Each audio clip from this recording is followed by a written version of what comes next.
नमस्कार, मी संदीप कसालकर आणि आपण पाहतात भारत 24 तास. संपूर्ण माहिती, संपूर्ण सत्य. मागील 28 वर्षांपासून फरार असलेल्या एका आरोपीला शोधून काढण्यात जोगेश्वरी पोलिसांच्या समन्स वॉरंट पथकाला यश आलंय. भारत 24 तास, संपूर्ण माहिती, संपूर्ण सत्य.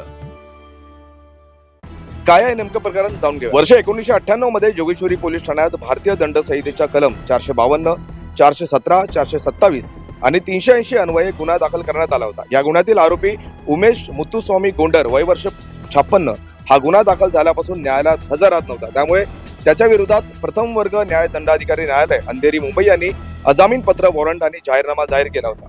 दिनांक 27 जुलै 2026 रोजी जोगेश्वरी पोलीस ठाण्याच्या समन्स वॉरंट पथकानं गुप्त बातमीदाराच्या मदतीने आणि तांत्रिक तपासाच्या आधारे माहिती मिळवली की सदर आरोपी हा डोंबिवली परिसरात राहत.